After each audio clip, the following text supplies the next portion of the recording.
As much as possible, I try to refuse.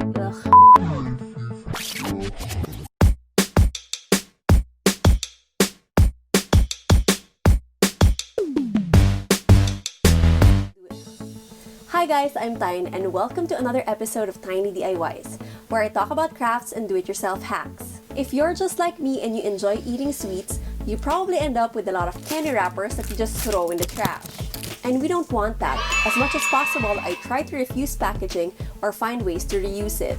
So for this video, we'll try to turn candy wrappers into decor or accessories. Watch this video. The first step is to wash your candy wrappers. Just add soap to water and soak the wrappers to remove candy or chocolate residue. Do this if you don't want to attract ants, especially if you decide to turn the wrappers into decor. As you can see, I tried scrubbing off the sugar from the wrappers just to make sure. Now, if your wrapper is a bit crumpled like mine, you might want to try and smooth it out the best that you could using your hands.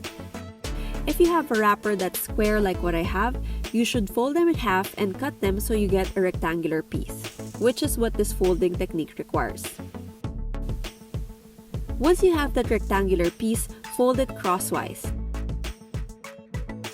Then open it again and fold crosswise, partially this time, with the edges meeting the middle line.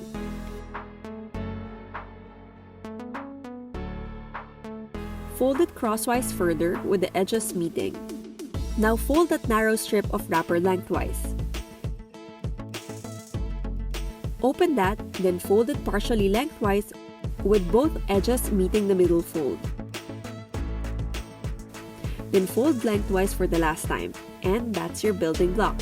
If you notice, I folded the wrapper with its outside showing, but for this project, I actually wanted my output to be all silver, so for this one, I'll have the inside facing out.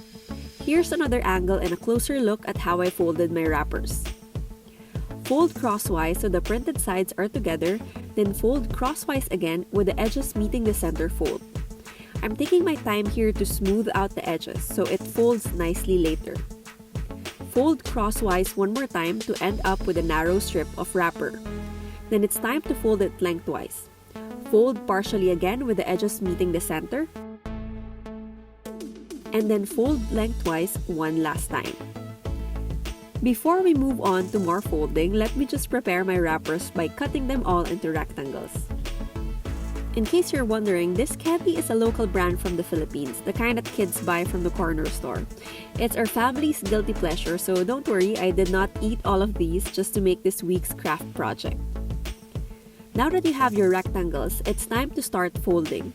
I wish I was this fast at folding, but this is just a time-lapse version of me going through dozens of candy wrappers.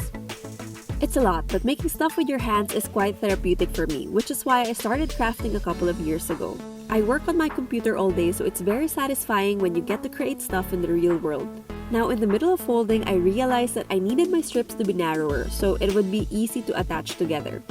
So I made a bit of adjustment in the folding, as you can see here. Instead of having the edges meet at the center, overlap them a bit so you end up with a narrower piece of folded wrapper.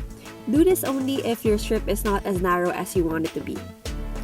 Other tutorials usually prescribe a measurement for the wrapper, but who would want to measure and cut each single piece of wrapper? Just work with what you have. That's the great thing about crafts. You can tweak and adjust your designs whatever way you want.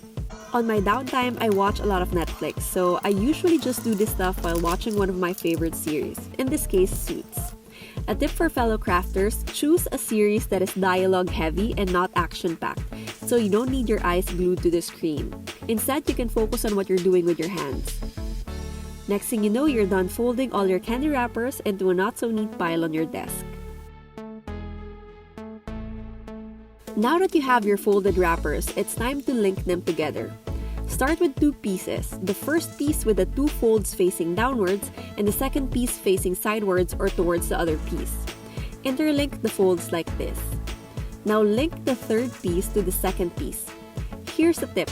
Keep the edge with the fewer folds at the bottom. This will make linking easier in the long run. The linking process can be a bit difficult at first, but once I got a hang of it, it got much easier.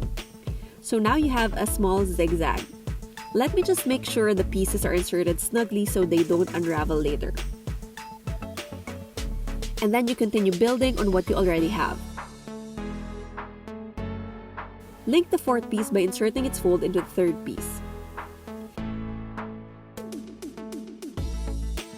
Originally, I was thinking of using the outside of the wrapper as well, so it would have a pattern like this, with the orange wrapper alternating with the silver. But I decided I didn't like how it looked, so I scrapped that and used the silver side only.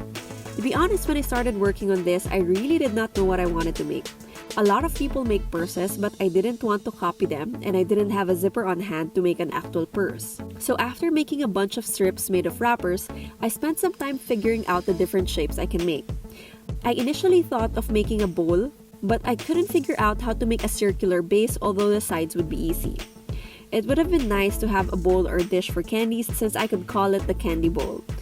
But in the meantime, I continued making short strips from wrappers, hoping they would inspire me. At one point, I thought of making a leaf-shaped dish or container for keys and knickknacks, but it is quite hard to make smooth, curvy edges from the material. So I decided to just make a box-like container for the same purpose, making sure I had enough wrappers for the base and the four sides. I was so surprised to learn that they were exactly what I needed with just 2 or so pieces left. I'll keep them in case I need spares. Now it's time for the last step, sewing. To create my box-like container, I need to create 5 sides. Since my base is a rectangle, I need 2 shorter sides and 2 longer sides. I figured it would be easy to sew the individual sides first and then attach everything together later. The only thing you need to remember is to keep the string hidden. I kept the knots on the bottom part, as you can see in the video. Then I sewed them together by having the needle pass through the insides or just below the piece of wrapper that covered the surface. I soon figured out that you can keep the string from showing by sewing through adjacent pieces. Also, make sure you go through every joint to secure the pieces. I imagine each strip as a mountain, and I make sure I pass through the base and reach the peak before going through the next mountain. I just did it again and again. Don't worry if you forget or skip some of the parts. You can easily go back and sew through them. That even makes the structure stronger. It was a bit frustrating at some point because my string kept getting tangled, but I managed in the end and it wasn't such a big issue. Let me just finish this side. It took a while, but I would say I got faster once I got a hang of it. Make sure to pull on the string every time you sew the strips together. It will give a snug fit and ensure that your panel is one solid piece. The material is quite interesting actually, because it has this foamy softness to it because of the several pads of wrappers that we have packed into each strip. So I did the same sewing technique for the other longer side and then the base, which was a bit tricky since they were 4 zigzag strips I had to sew together. I attempted doing all 4 at once, but it was difficult getting them aligned, so I started with 2 first, and then I added 1 and then another.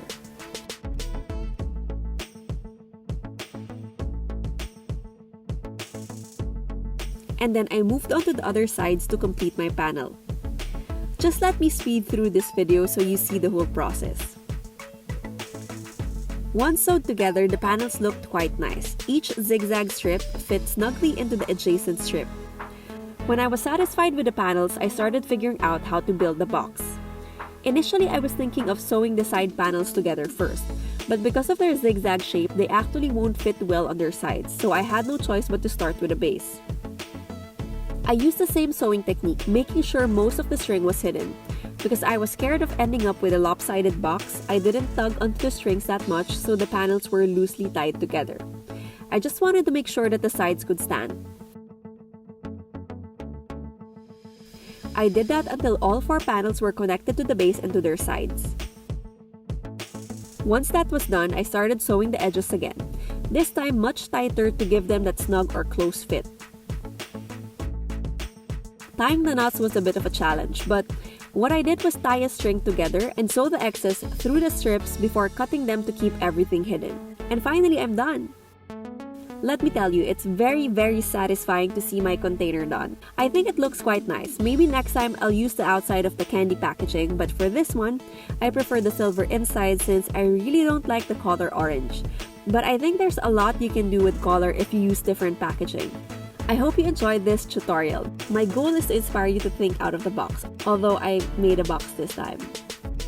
You can use any type of candy wrapper or even chocolate bar wrappers to make your own decor or accessory, since a different color of these would look really nice as a child's bracelet as well. It's been really satisfying using wrappers which would probably have ended up in a landfill. Not only did we reduce our waste, but we ended up with something nice for our home as well. Thank you for watching this tutorial. I hope you enjoyed crafting with me in this video, and don't forget to subscribe to catch my next DIY episode. Bye!